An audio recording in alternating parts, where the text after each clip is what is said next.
Porque depois do sucesso da minha visita ao Trump, do sucesso, o Trump até riu. Vocês viram que ele riu? Porque ele disse que entre eu e ele tem uma química, sabe? Então, o bolsonarismo ficou muito puto da vida. O que aconteceu? Eles foram lá, a família foi lá essa semana e foi conversar com o Marco Rubio, porque aquela fotografia que eles tiraram com o Trump, você viu, o Trump sentou e falou, fica em pé, ele fica de pé. Aquilo é a fotografia de campanha, tá? Aquilo é a fotografia de campanha. Então, mas eles foram encontrar com o Marco Rubio, e quando é ontem, eu soube da notícia que o comércio americano resolveu taxar o Brasil em 25%. Quando nós estávamos em negociação, quando eu tinha tido uma reunião com o presidente Trump. Bem, o que eu quero dizer com isso?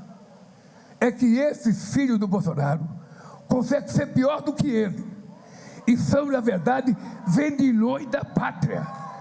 Foram pedir para que um país estrangeiro se intrometesse nas decisões brasileiras. É isso que vocês têm que dizer alto e bom som. São traidores. Por menos do que isso, Joaquim Silvério dos Reis, que delatou Tiradentes, foi enforcado. La semana pasada, el Departamento de Estado de Estados Unidos incluyó al Comando Vermelho y al Primeiro Comando da Capital, las dos mayores organizaciones criminales de Brasil, en su listado de organizaciones terroristas extranjeras. Y Marco Rubio lo anunció, como no, con esa épica de sheriff hemisférico que tanto gusta en Washington. La administración Trump continuará utilizando todas las herramientas disponibles para proteger nuestros intereses de seguridad nacional y negar financiamiento y recursos a los narcoterroristas. Todo esto ocurrió casualmente a 4 meses de las elecciones presidenciales en Brasil. Casualmente, justo después de que Flávio Bolsonaro, hijo del expresidente golpista Jair Bolsonaro y principal figura de la oposición a Lula, se reuniera con Donald Trump. Casualmente, también cuando ya empiezan a aparecer presiones arancelarias contra Brasil. Casualmente, cuando el bolsonarismo intenta reconstruirse como brazo local del trumpismo. Y si ustedes son seguidores habituales de la base, ya saben que en política exterior estadounidense este tipo de casualidades suelen tener presupuesto, oficina en el Departamento de Estado y sedes en sus embajadas por el mundo. El patrón está bastante aceitado. Primero se designa una amenaza, luego se la internacionaliza, después se dice que el gobierno local no está haciendo lo suficiente, más tarde aparecen las advertencias y amenazas, las sanciones, los aranceles, los informes preocupados, las campañas mediáticas y los líderes locales que piden ayuda al norte para salvar la democracia de su propio país. Y finalmente, si hace falta, se convierte una elección soberana en un plebiscito bajo tutela extranjera. Lo vimos en Venezuela, lo vimos en Argentina, lo vimos en Honduras, lo estamos viendo ahora mismo en Colombia. Brasil es el siguiente, Lula es el siguiente y México no va a ser ninguna excepción. Porque esta no es una decisión aislada sobre dos organizaciones criminales brasileñas. Nadie niega la gravedad de los crímenes que perpetran el Comando Vermelho y el Primeiro Comando da Capital. Nadie discute el peso que tienen en las economías ilegales, en las prisiones, en las redes de tráfico, en los territorios populares y en la violencia cotidiana que golpea a millones de brasileños. Pero una cosa es combatir el crimen organizado desde un Estado soberano y otra es aceptar alegremente que Washington utilice el narcotráfico como llave para intervenir en la política interna de Brasil en este caso. Me voy a permitir algunas reflexiones a raíz de todo esto. Una, que dan igual las buenas relaciones personales, las reuniones cordiales, las fotitos, las conversaciones diplomáticas y las sonrisas con Trump. Lula y Gustavo Petro tuvieron encuentros bilaterales que muchos leyeron como exitosos. Hubo gestos, hubo declaraciones moderadas, hubo intentos de bajar tensiones, hasta regalitos. Pero frente a la doctrina Monroe, esa nueva versión trumpista de la vieja doctrina Monroe, lo único que termina importando es una sola cosa: si estás dispuesto o no a dejar que Estados Unidos entre en tu país hasta la cocina.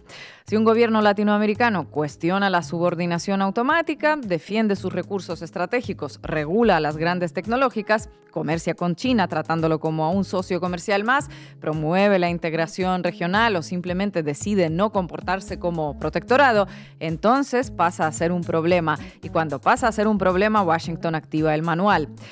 2. La derecha bolsonarista no puede seguir siendo llamada simplemente oposición. Una oposición discute el rumbo del país desde dentro del marco soberano de ese país. Una oposición propone alternativas, aunque nos parezcan inaceptables, critica al gobierno, disputa elecciones. Pero cuando una fuerza política viaja a Washington para pedir presión contra su propio Estado, cuando celebra medidas que afectan la economía nacional, cuando se alinea con una potencia extranjera para condicionar el proceso electoral interno, deja de ser oposición y empieza a funcionar como brazo local de una estrategia imperial. Eso vale para Brasil, pero no solo para Brasil, vale para todas esas derechas latinoamericanas que se envuelven en banderas nacionales mientras piden sanciones, bloqueos, aranceles, bases militares, intervención judicial extranjera o tutelaje diplomático. Ayer hablamos de cierta derecha latinoamericana que hace todo esto. Vean el programa que sacamos. Y la tercera reflexión es quizás la más urgente. Pensar que esto les pasa a Venezuela, a Cuba, a Colombia, a Honduras, pero no nos va a pasar a nosotros porque somos moderados, porque somos pragmáticos, porque tenemos buena relación, porque somos compas de Trump, es a estas alturas algo más que ingenuo, es peligroso. La ofensiva no distingue entre gobiernos más o menos simpáticos, más o menos radicales, distingue entre gobiernos alineados y gobiernos que conservan márgenes de soberanía. Brasil importa demasiado para quedar fuera del radar. Es la mayor economía de América Latina, un actor central de los BRICS, una potencia agrícola, energética, industrial y diplomática. Brasil no es un país cualquiera en el tablero hemisférico. Por eso la ofensiva contra Lula no será menor.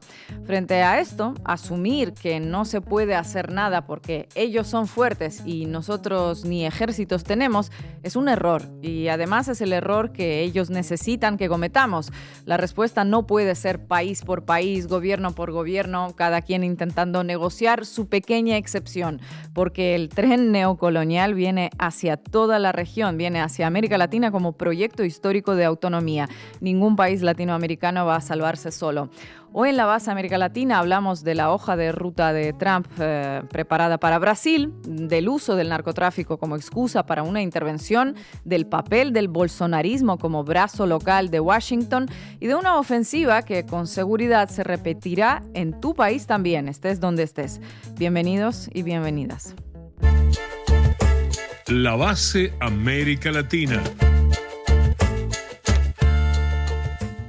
Bueno, ya se estaban tardando organizaciones terroristas, también habemos en Brasil, arancelazos contra Brasil.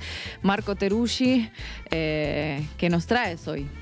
Bueno, le llegó el turno a Lula, como dice el título de este programa hoy, porque entre las declaraciones que hizo de que hay organizaciones terroristas en Brasil y los nuevos aranceles, la verdad que no hay ninguna duda de que están metiéndose de lleno en la campaña electoral de Brasil para estas elecciones de octubre que van a ser determinantes para el equilibrio de esta región.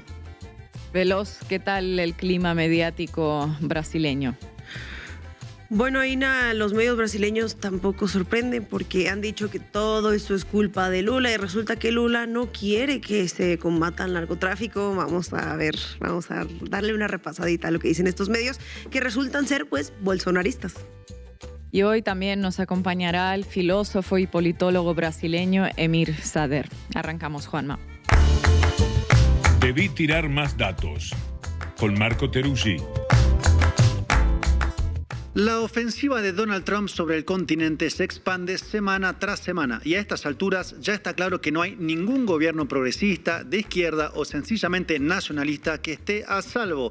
Lo descubrió la semana pasada el mandatario do Brasil, Luiz Inácio Lula da Silva, que ya se encuentra en campaña para una nueva reelección en la contienda presidencial del mes de octubre que viene.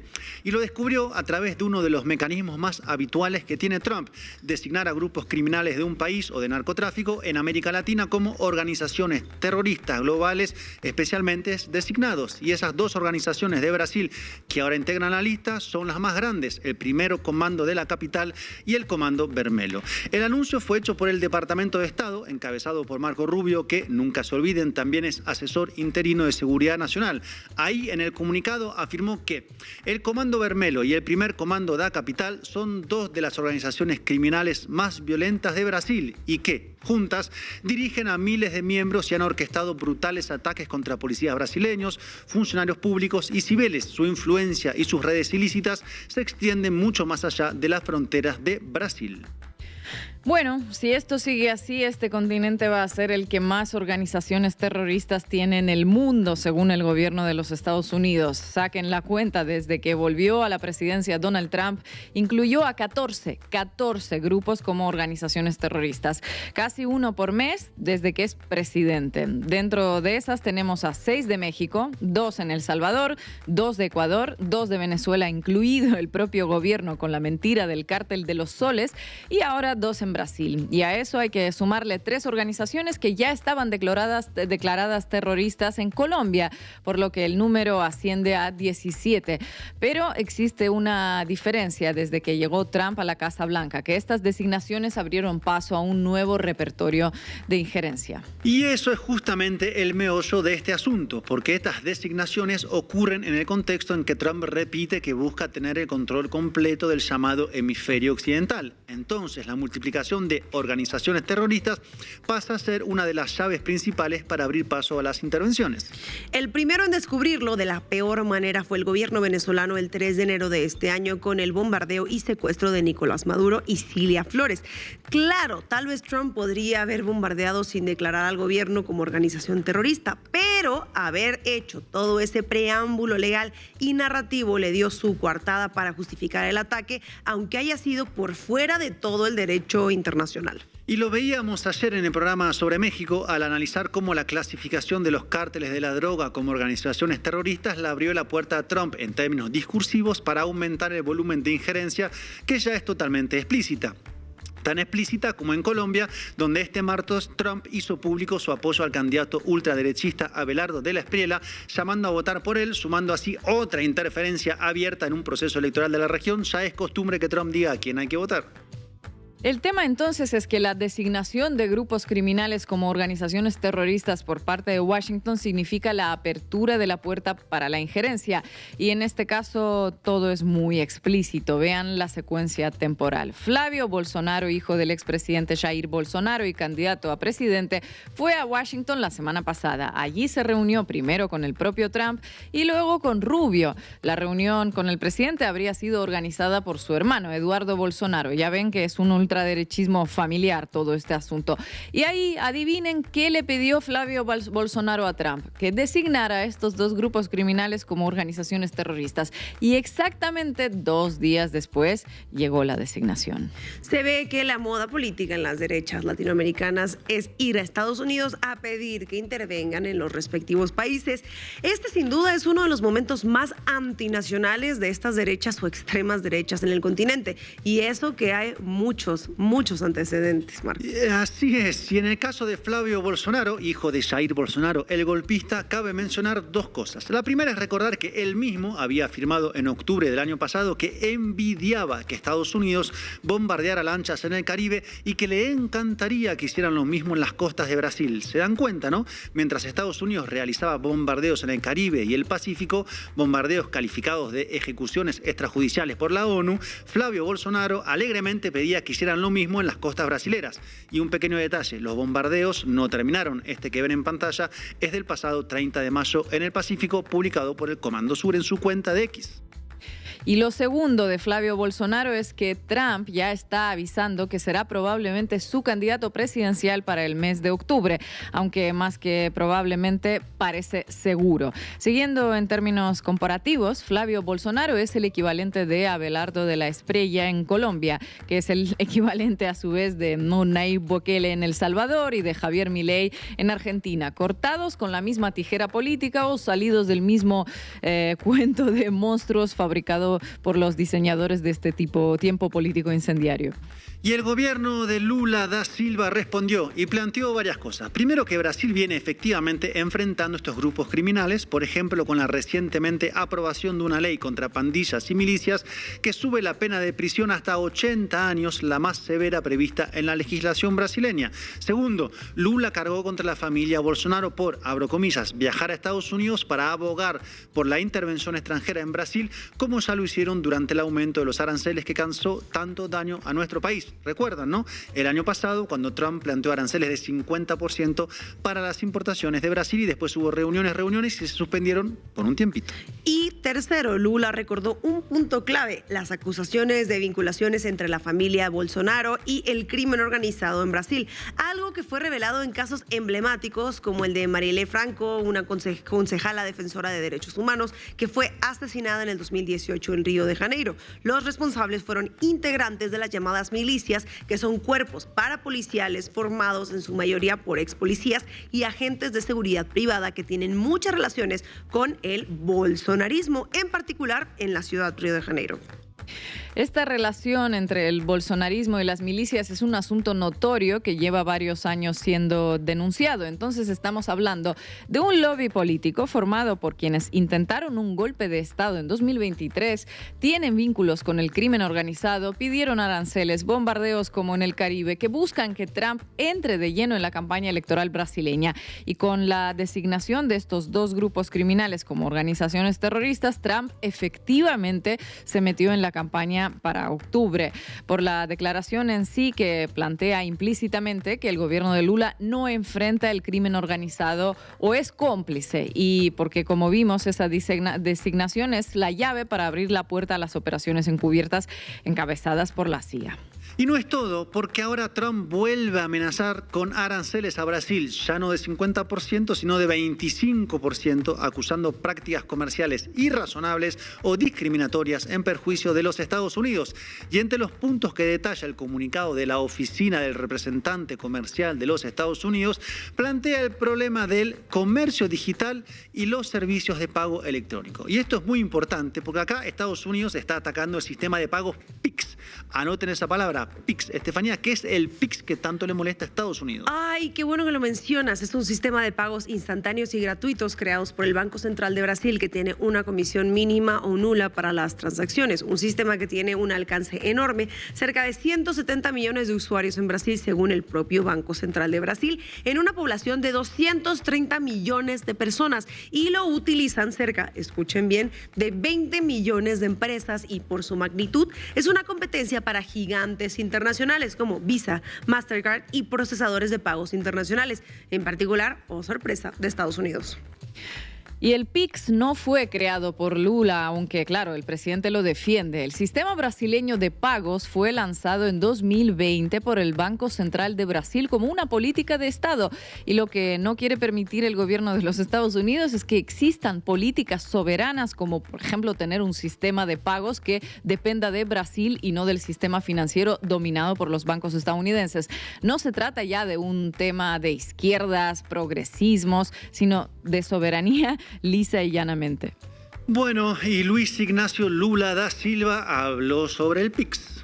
Depois da minha visita ao presidente Trump, de forma intempestiva, anunciaram aumento da taxação das coisas brasileiras para 25%. Com base numa mentira, porque eles alegam que eles têm déficit comercial com o Brasil e eles têm superávit em 15 anos de 415 bilhões de dólares de superávit comercial. E a segunda coisa que eu fiquei preocupado é porque o PIX assusta eles. O PIX assusta. Eu falei para o Trump, cara, ao invés de ter medo do PIX, coloca o PIX para funcionar nos Estados Unidos, faça um PIX para nós, É muito mais simples. E ele, na verdade, a preocupação dos americanos é que o PIX pode abalar muito as chamadas empresas do cartão de crédito deles, que estão aqui no Brasil. Acho que o PIX vai acabar com isso. E o PIX vai acabar mesmo, porque o PIX é de graça e é público e ninguém paga nada. É só clicar. O PIX e está resolvido o nosso problema. Ahora bien, vayamos cerrando esta sección con algunas conclusiones. Hay una primera que parece confirmar algunos pronósticos. El margen de autonomía que deja hoy Washington para cualquier gobierno de la región es casi equivalente a cero. O se está alineado o se está alineado. Es la traducción en la práctica de la doctrina Monroe de Trump, que funciona con garrote, con CIA, con aranceles, con injerencias explícitas en las elecciones. Y claro, ese cero margen que deja Estados Unidos lleva a la pregunta de si la táctica de Lula en estos 4 años fue la correcta. ¿A qué me refiero? A la posición de equilibrista geopolítico, encantador de serpientes, como dijimos en este programa hace unos meses. Porque claro, es la gran pregunta que se desprende de todo esto. ¿Se puede apostar en esta etapa geopolítica en América Latina a estar bien con todas las partes? Lula apostó que sí, se sentó a negociar, ofreció tierras raras, fue cauto en política latinoamericana en estos meses, para decirlo menos, y aún así nada es suficiente, porque la política de Trump y Rubio es que el continente está absolutamente alineado. Entonces, claro, la elección de octubre en Brasil toma forma ya de una contienda entre un proyecto nacionalista y un proyecto de subordinación a los Estados Unidos, algo como este video que ven en pantalla de la pelea entre el Cristo de Río de Janeiro y la Estatua de la Libertad producido por el gobierno de Irán, donde existe por un lado un gobierno como el de Lula, de centro-izquierda, con alianzas amplias además, que termina enfrentado a las fuerzas más reaccionarias que prometen caminar de rodillas al lado de Trump. Y la pregunta final es ¿qué se debe hacer? Lo primero tal vez sea la conclusión de que el equilibrio ya no es posible y a partir de ahí desarrollar la política internacional necesaria para este tiempo tan complejo y tan minado. Muchísimas gracias, Marco. Eu estou muito triste hoje com a notícia de que o secretário dos Estados Unidos da América do Norte, tal de Marco Rubio, disse que os Estados Unidos, disse que os nossos criminosos aqui são terroristas e que os americanos podem fazer intervenção. Por que eu estou triste? Primeiro porque essa tal de Comando Vermelho, esse tal de PCC, eles são terroristas para as comunidades brasileiras, para a sociedade brasileira, para o povo da periferia desse país, eles são terroristas, porque eles incomodam as famílias, eles incomodam o bairro, eles incomodam a cidade, eles roubam tudo que tem direito do povo, o direito do povo ver livremente. Então eles são terroristas e nós vamos combater eles aqui dentro. Nós aprovamos uma lei antifacção e aprovamos a lei de combater o crime organizado. E vamos combater. Eles não são terroristas que o Trump quer. O Trump quer um Osama Bin Laden, que é não sei das contas, e nós queremos os terroristas brasileiros que estão lá. Porque sabe que as armas importadas que são contrabandeadas para o Brasil vêm dos Estados Unidos. Vem de lá as armas. Veloz, buenas tardes, adelante. Vamos arriba. Cuéntamelo todo y exagera con Estefanía Veloz. Hay un titular de la revista Oeste, publicación brasileña fundada en el 2020 por el periodista J.R. Guzzo, quien dirigió el medio Veja durante 15 años, junto a Augusto Núñez y Jairo Leal, 3 columnistas abiertamente alineados con el bolsonarismo, que me parece el mejor resumen de lo que vamos a aprobar hoy. El titular dice: el gobierno Lula intentó evitar la clasificación del PCC y del CB como terroristas. No habla de soberanía, tampoco habla de que un candidato presidencial le pidió a un gobierno extranjero que interviniera en la política interna de su país 5 meses antes de una elección. Solo habla de Lula intentando proteger bandas, según ellos. Esto es lo que vamos a desmontar hoy. Y pensarán, es obvio que ningún mandatario o mandataria quisiera esta designación en su país, viendo todo lo que implica, que ya nos contó Marco. Pues para la prensa de Brasil, no. Así que, Ina, empecemos por el principio. ¿Quién fue José Roberto Guzzo? Guzzo fue director de redacción de Veja entre 1976 y 1991, el periodo de mayor circulación de la revista. Y en 2020 cofundó Revista Oeste con una línea editorial abiertamente alineada a la derecha y al expresidente Jair Bolsonaro. No es un medio nuevo ni independiente, es la misma escuela ideológica con otro nombre. La Revista Oeste fue fundada en marzo del 2020 y se hizo notable por su apoyo político al expresidente Bolsonaro. En el 2022, la Wikipedia lusófona lo clasificó como fuente no confiable por consenso editorial. YouTube le cortó la monetización en el 2023 alegando contenido dañino. Esto es el medio que esta semana produjo los titulares más amplificados sobre la designación de estos grupos terroristas y cuya nota fue la más leída de la semana entre sus suscriptores, obviamente. Pero antes de que Revista Oeste pusiera su sello, la historia ya tenía su primer empuje en Metrópolis, el portal digital más leído de Brasilia. Metrópolis pertenece al empresario Luis Estevão, ex senador condenado por desvío de fondos. La noche del 8 de enero de 2023, cuando bolsonaristas tomaron las sedes de los 3 poderes en Brasilia, fue el propio Estevão quien, junto al gobernador del Distrito Federal, intentó construir un relato para responsabilizar al gobierno de Lula por los ataques. Ese es el propietario del portal que esta semana amplificó primero la trama mediática de la designación terrorista. Y hay un episodio anterior que documenta con precisión cómo funciona la cadena de producción de estos relatos entre el clan Bolsonaro y estos medios. En mayo del 2025, Eduardo Bolsonaro publicó en redes que un funcionario del Departamento de Tesoro de Estados Unidos llamado David Gamble viajaba a Brasilia y sancionaba al magistrado del Tribunal Supremo Alexandre Moraes. CNN Brasil publicó el rumor con el titular: representante de la gestión de Trump viene a Brasil para discutir sanciones contra Moraes. Veja amplificó la historia. Ninguno de los dos medios buscó la confirmación del Departamento de Estado antes de publicar. La historia había salido primero en Metrópolis. La embajada de Estados Unidos desmintió el rumor en un comunicado al día siguiente. Veja tuvo que retractarse, pero la nota falsa ya había sido la más leída de la semana. Ese es el mecanismo. Eduardo Bolsonaro produce el rumor, los medios afines lo amplifican sin verificación. El ciclo ya giró cuando llega a la corrección o a la fe de ratas. Y en el ciclo de la designación terrorista del PCC y el CB, esa misma cadena funcionó más limpiamente porque esta vez el rumor sí se materializó.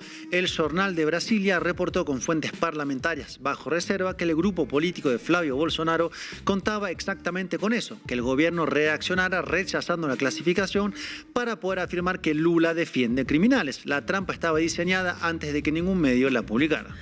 Los medios la publicaron exactamente como fue diseñada previamente. Flavio respondió a la acusación de Lula de que había traicionado a la patria diciendo que Lula estaba defendiendo la soberanía de estos grupos criminales. CNN Brasil así lo publicó, Metrópolis el medio también la publicó, Band la publicó y la frase aparece como un dato, no como lo que es, una acusación sin sustento que invierte el argumento completo. Oponerte a que un gobierno extranjero decida tu política de seguridad interna se convierte con este titular en una complicidad con los grupos narcotraficantes o terroristas. Hagamos el ejercicio con los verbos. Flavio Bolsonaro fue a Washington a pedirle a Donald Trump que tomara una decisión sobre la política de seguridad interna de Brasil. Eso es lo que ocurrió. Ahora veamos cómo lo describió cada medio. La Nación de Argentina titula: Trump entra de lleno en la campaña brasileña y pone a Lula contra las cuerdas por el crimen organizado. 3 decisiones editoriales en un solo titular. Primero, le da agencia legítima a Trump como actor de la política interna brasileña, no lo señala como injerencia. Segundo, enmarca a Lula como alguien contra las cuerdas, moralmente debilitado, no soberanamente agredido.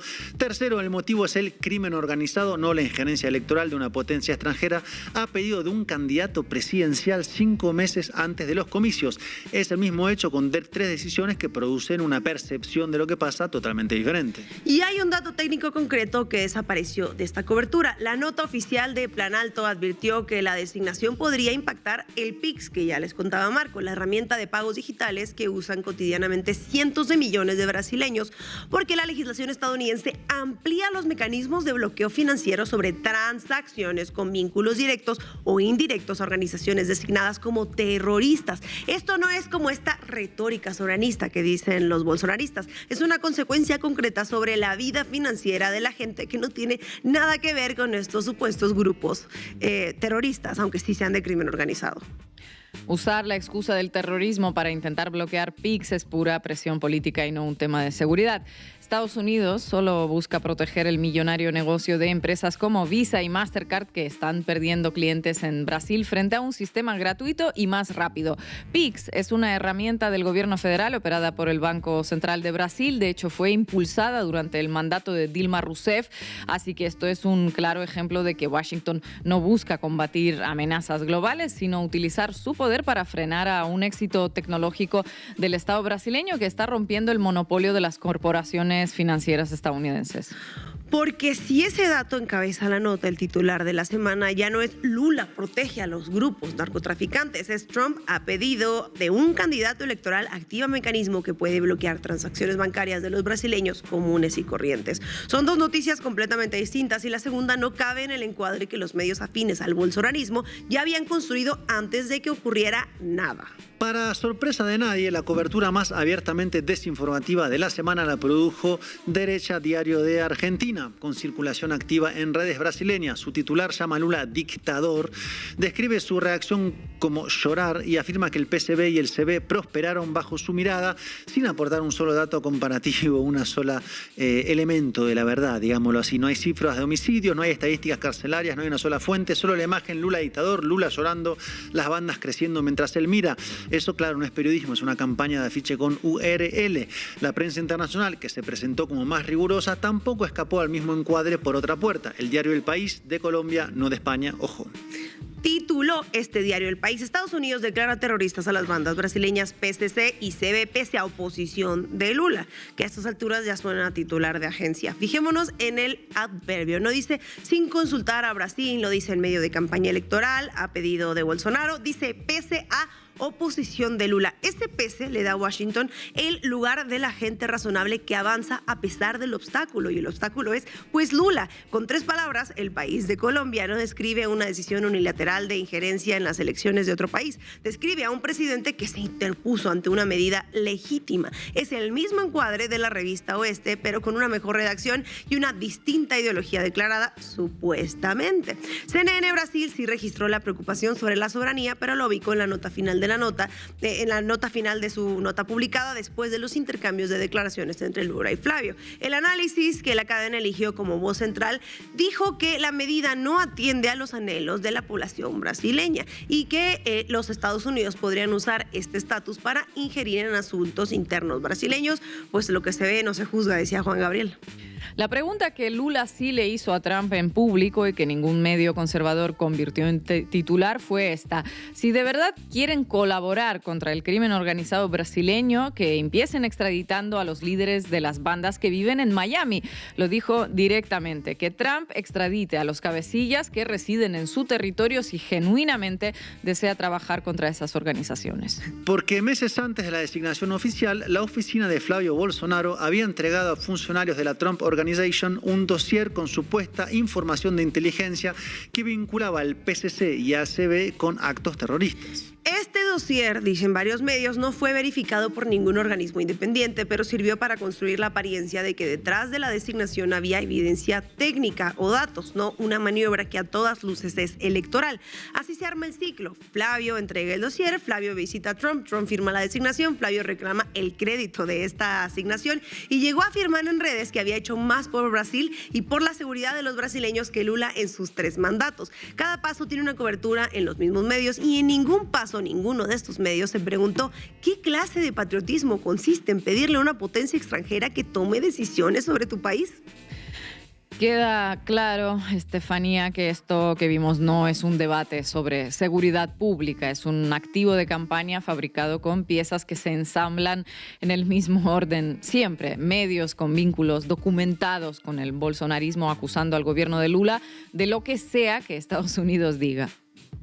El único columnista que rompió el encuadre desde adentro fue Ricardo Noblat, en el propio Metrópolis, quien escribió que Flavio rifó la soberanía de Brasil a cambio de apoyo americano, sin el cual no ganaría las elecciones. Esta columna también circuló, pero es una columna de opinión pues firmada. Los titulares de portada son otra cosa. Y la diferencia entre lo que aparece en portada y lo que aparece firmado al fondo de un portal es exactamente donde se fabrica la agenda mediática, que no es periodística, sino en este caso política.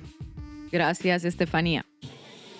Mas esse time que está aqui, nós, junto com vocês, temos a responsabilidade de resgatar o nosso Brasil, de fazer justiça àqueles que foram perseguidos por esse atual governo, fazer justiça com o meu pai também, porque ele vai subir aquela rampa junto com a gente sim em 2027, junto com cada um de vocês. E a gente vai entregar o Brasil nas mãos de Deus. Nós vamos ter essa vitória em nome de Jesus, porque o Brasil pertence a Ele. E a gente vai acabar com esse sentimento ruim de desesperança que hoje paira em todo o Brasil. Porque nós vamos olhar para frente. Eu quero saber se eu posso contar com cada um de vocês aqui. A Buena Entendedora, con Ina Afinogénova. La Escuela María Corina Machado de Traidores a la Patria anunció que se encuentra abierta la inscripción para su ciclo lectivo 2026 y el primer alumno en anotarse se llama Flavio Bolsonaro. Para hacerlo viajó a Washington, más precisamente al Salón Oval, y luego de entrevistarse con Donald Trump obtuvo la admisión. Es un alumno avanzado y además aprende muy rápido. Vean la secuencia, repitámosla. El 26 de mayo, martes de la semana pasada, Flavio Bolsonaro se reúne con Donald Trump. 2 días después, el gobierno de Estados Unidos declara al primer comando de la capital y al Comando Vermelho como organizaciones terroristas. Una semana más tarde, ayer mismo, Donald Trump impone nuevos aranceles a Brasil. Todo un éxito la gestión de Bolsonaro en contra de su propio país. La secuencia marca la tónica de lo que serán las relaciones entre Estados Unidos y Brasil en los próximos meses hasta las elecciones presidenciales que se van a celebrar el 4 de octubre. En su contraofensiva para dominar Sudamérica, a Estados Unidos le falta el premio mayor, que Lula no sea reelegido y que su lugar lo ocupe Flavio Bolsonaro. El gobierno de Brasil respondió con un comunicado inusualmente duro. En el texto se puede leer: la seguridad de nuestra población es demasiado importante para ser manipulada políticamente por traidores que intentan confundir estos conceptos, por falsos patriotas involucrados con el crimen organizado que piden a las autoridades extranjeras la interferencia en asuntos brasileños. Agrega que es deplorable que una vez más integrantes de la familia Bolsonaro viajen a Estados Unidos para defender la intervención extranjera en Brasil. La secuencia no está completa si no agrega una fecha anterior que le da un contexto a la reunión de Trump con Bolsonaro hijo. El 13 de mayo, el medio de investigación The Intercept publicó mensajes y audios en los que Flavio Bolsonaro aparece pidiendo dinero a Daniel Borcaro. ¿Quién es este personaje? Es dueño del Banco Master y está preso desde hace 7 meses por un fraude estimado de $2.300 millones. ¿Para qué necesitaba el dinero? La plata, diría Marco, para financiar una película destinada a impulsar su candidatura presidencial. La reunión de Trump con Bolsonaro se produjo 2 semanas después de estas revelaciones que están limando sus chances electorales. La foto en el Salón Oval es un intento para dar la vuelta a la página y cambiar pues el eje del debate. Flavio Bolsonaro quería dinero para una película. Seguramente no se va a convertir en un clásico del cine mundial. La película en cuestión se llama Dark Horse y representa a Jair Bolsonaro. En el tráiler aparecen manifestaciones con carteles que dicen: extranjeros ambientalistas, pedófilos de Hollywood, este país no es de esos, es nuestro. Los adversarios de Bolsonaro aparecen representados como criminales peligrosos, armados con cuchillos y pistolas y atentan contra su vida. Bolsonaro es el justiciero que viene a salvar al pueblo. La película, que estaba destinada a impulsar la campaña de Bolsonaro Jr., se convirtió en un lastre. En los mensajes revelados por The Intercept, Bolsonaro le dice al banquero Daniel Borcaro: a pesar de que nos diste la libertad de preguntarte, me avergüenzo de tener que seguir preguntando. Comienza así. Luego agrega: pero este es un momento decisivo para la película. Hay muchas entregas atrasadas, todo el mundo está tenso y estoy preocupado por el efecto opuesto a lo que soñábamos para la película. Otro mensaje revela la cercanía entre ambos cuando Bolsonaro llama hermano a Borcaro, le dice que siempre estarán juntos y que necesita que le dé una luz. Hasta un Bolsonaro puede ser romántico si se le paga lo suficiente. Y el romanticismo de Bolsonaro le costó a Borcaro al menos $10.6 millones que fueron entregados en 6 operaciones. Los registros a los que accedió The Intercept incluyen el calendario de pagos estipulado. El dinero fue transferido al fondo Havengate encargado de producir la película. Está controlado por Paulo Calixto, que es el abogado de Eduardo Bolsonaro. A pesar de que financiamiento no le faltaba, la película también está denunciada por el Sindicato de Actores de São Paulo, que señala que las condiciones de trabajo son precarias, que los pagos se realizan con atraso y que el catering incluye alimentos en mal estado. Como corresponde a un buen Bolsonaro, el sindicato también denunció abuso verbal y agresión física. Me imagino que muchos de ustedes querrán ver la película, pero vamos a tener que contener la ansiedad porque se estrena recién el 11 de septiembre septiembre, 23 días antes de las elecciones presidenciales en Brasil. En el encuentro entre Trump y Flavio Bolsonaro también participaron otras dos personas. Uno es su hermano, Eduardo Bolsonaro, quien abandonó su banca en el Senado de Brasil para radicarse en los Estados Unidos. Desde ahí opera como un lobista en los círculos MAGA en pos de que Estados Unidos extorsione a Brasil para obtener la impunidad de su padre en el intento de golpe de Estado. El otro personaje presente en la reunión es menos conocido, se llama Paulo Figueiredo, es nieto del último dictador que tuvo Brasil, João Batista Figueiredo, y también está siendo investigado por el intento de golpe de Estado del 22. Linda gente. Pero el dato más llamativo en la biografía de Figueiredo es este otro. Fue partícipe de un entramado que también está siendo investigado para construir un hotel con la marca Trump en Río de Janeiro. Esa iniciativa surgió en 2013 y pretendía ser el desembarco de la organización Trump en el mercado inmobiliario de lujo de Brasil. El hotel se construyó en Barra da Tijuca, pero luego saltó a la luz una trama de negocios irregulares. ¿Cómo no? La organización Trump abandonó la gestión del hotel, pero la investigación siguió su curso en la justicia brasileña. Según la Comisión de la Bolsa de Valores de Brasil, se trata de una operación fraudulenta basada en la sobrevaloración de activos, la emisión artificial de cuotas y la transferencia indebida de riqueza. La foto de Bolsonaro con Trump estaba destinada a tapar un escándalo, pero la aparición de Figueiredo amenaza con destapar uno nuevo. Su presencia podría ser la punta del ovillo acerca de las relaciones mafiosas entre las ultraderechas de los distintos países, el poder financiero y el propio Donald Trump. A Polícia Federal entreguei documento para o Trump. O Brasil está disposto a trabalhar para combater o crime organizado. E vamos começar pelo seu estado de Delaware, que tem lavagem de dinheiro de brasileiro. Vamos começar por aí. Vamos começar por entregar o Ramage, que está condenado a 16 anos e está escondido lá. Vamos começar entregando o maior contrabandista de combustível desse país, o Cláudio Magno, o Ricardo Magno, que a Polícia Federal e a Receita prenderam 250 milhões de combustíveis dele contrabandeado. Foi dado ao Petrobras e ele está morando em Miami. Eu entreguei para o Trump o nome dele e a fotografia da casa dele. Quer combater o crime organizado? Me entregue os nossos que estão lá nos Estados Unidos. Nós não aceitamos ser tratado como moleque. Nós não aceitamos ser tratado como se fosse uma republiqueta.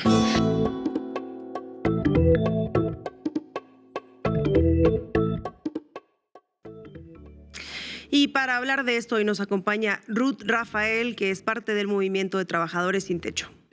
Hola, un gustazo poder participar de ese espacio para un poco compartir informaciones y conocimientos sobre las luchas y lo que está pasando en Latinoamérica. Desde aquí a miles de kilómetros de Brasil, la designación de estos dos grupos criminales brasileños como organizaciones terroristas se ve claro y meridiano como una antesala de intromisión en los asuntos internos de Brasil con la excusa de la lucha contra el narco.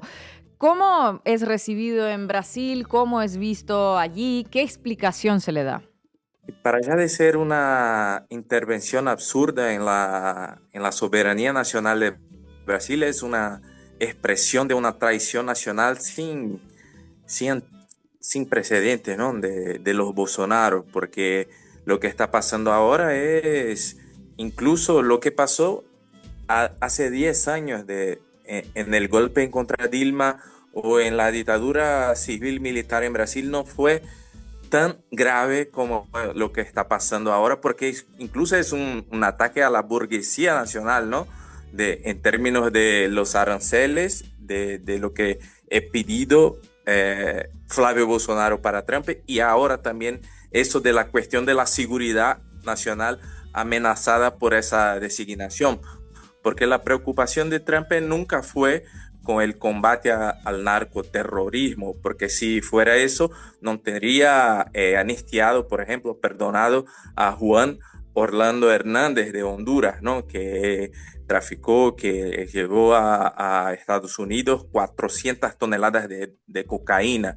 Lo que está pasando ahora es la entrega del territorio nacional, el intento de legitimar una intervención de los Estados Unidos en el contexto nacional, en el contexto también de la disputa electoral que está pasando en Brasil. ¿no? Entonces, lo que está cohesionando la ultraderecha en términos de narrativa política es ese discurso del narcoterrorismo en la región, pero tenemos en Brasil hoy el gobierno que más ha combatido el crimen organizado en la historia. Por ejemplo, hicieron una operación de la Policía Nacional que vinculó más de 50 mil millones de reales vinculados al primero comando de la capital, el PCC, con el mercado financiero de São Paulo, por ejemplo, la avenida Faria Lima, que es el corazón del mercado financiero del Brasil. Entonces, el gobierno está haciendo más de lo que hicieron otros gobiernos en la historia. No hay justificación política para eso, porque muchas veces el proceso de designación como organización terrorista es la legitimación de una acción militarizada en las periferias, cuando en la verdad el crimen organizado no está en las periferias, está como está mostrando las operaciones de la Policía Nacional en el mercado financiero, mandando la plata para fondos de inversión y todo eso. Entonces es muy preocupante lo que está pasando en Brasil.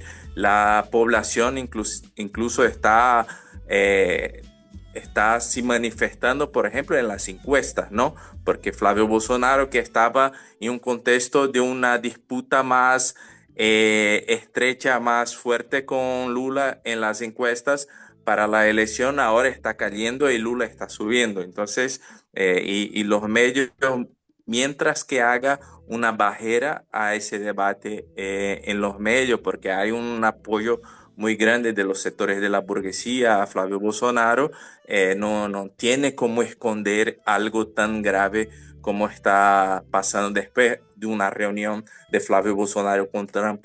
Hay la designación de grupos terroristas en Brasil, hay más aranceles para los productos brasileños. Entonces es muy grave lo que está pasando y el pueblo va a responder a eso, no solo en las elecciones, pero hay un sentimiento de indignación muy fuerte en relación a eso. Ruth, gracias por estar en la base América Latina. Faltan pocos meses para las elecciones de Brasil. ¿Cómo se posicionan los candidatos y qué papel crees que va a jugar Estados Unidos en la campaña? Sí, hay primero un sentimiento de que mientras que hay pocos meses para las elecciones, pero la gente está movida por otras cuestiones más urgentes. Hay en Brasil una cultura de solo pensar en las elecciones en el inicio de la campaña política, que va a ser en agosto. Entonces creo que las últimas elecciones, incluso las elecciones municipales de 2024, pasaron un clima muy frío, que lo que estamos sintiendo ahora es la posibilidad de calentar ese clima de las elecciones con esos temas que tienen una gravedad muy grande. Entonces, está ahora pasando mucho estamos viendo mucho la denuncia de esos ataques que están pasando de la relación muy, muy cercana de la familia Bolsonaro con el imperialismo de Trump, y creo que eso va a tener mucho impacto en la elección. Ya está pasando en las encuestas. Hay también muchos casos de corrupción ahora que involucra Flávio Bolsonaro a uno de los más grandes escándalos de la historia de Brasil en relación a fraude financiera del Banco Master. Flávio Bolsonaro ha pedido al dueño del Banco Master 134 millones de reales para la producción de la película sobre su papá, sobre Jair Bolsonaro. Eso es un escándalo impresionante, y hay ya audios de WhatsApp que muestran la prioridad que Daniel Vorcaro, el dueño del Banco Master, que ahora está detenido, en priorizar el pagamento del soborno para Bolsonaro, para la financiación de la película de Jair Bolsonaro. Entonces es un volumen de cuestiones, de crímenes, de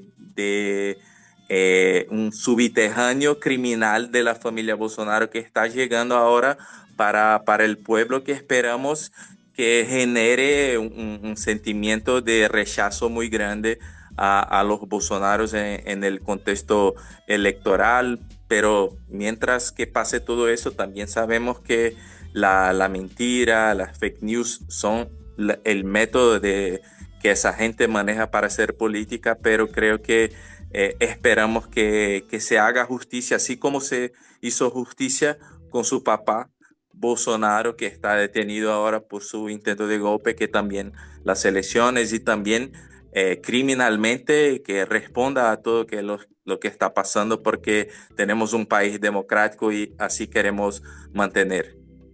Ruth, ¿qué podemos contraponer como latinoamericanos y latinoamericanas a esta embestida que tiene estos pasos ya tan claros y además cuyo desarrollo podemos pues ya prever a estas alturas?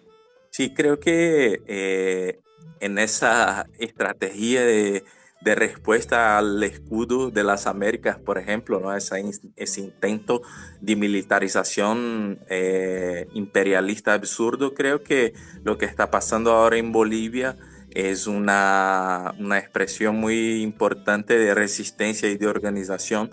Pero también ahora en Brasil estamos debatiendo la necesidad de un gobierno Lula 4 en su reelección, una osadía política para construir políticas públicas de nueva generación que fortalezca los territorios, la actuación de las organizaciones populares. Estamos ahora, por ejemplo, acá en Brasil en la reunión de una misión construida por varias organizaciones, la misión Josué de Castro, que tiene como objetivo, por ejemplo, alimentar a 5 millones de brasileñas y brasileños a partir de los espacios de la unidad del campo y de la ciudad, de las organizaciones urbanas y rurales, para pensar políticas de nueva generación. Y creo que Lula tiene dado un ejemplo muy interesante de un progresismo de confrontación en los últimos años. Por ejemplo, lo que pasó del tarifazo año pasado de Trump, sus amenazas y cómo contestó Lula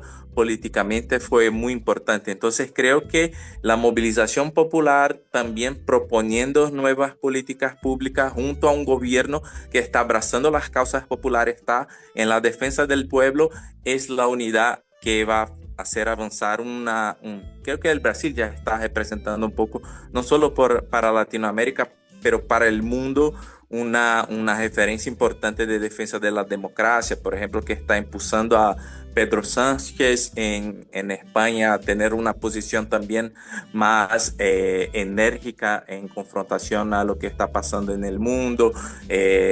Lo que hizo también el gobierno Petro, que está haciendo Claudia Sheinbaum en México. Entonces, una unidad de los gobiernos, pero también de los pueblos en esa dirección es fundamental para hacer una barrera sanitaria, como mucha gente está diciendo, al imperialismo en la región. Entonces creemos que lo que está pasando ahora es muy importante para garantizar también que el pueblo tenga conciencia de esa amenaza y que en el contexto electoral, pero también en el contexto de la lucha social, que avancemos en causas populares, como está pasando ahora en el Congreso Nacional, el fin de la escala de trabajo 6 días por 1, que llamamos fin de la escala 6 por 1, que es la reducción de la jornada de trabajo para los trabajadores, cosa que no pasaba en Brasil desde la Constitución de 88.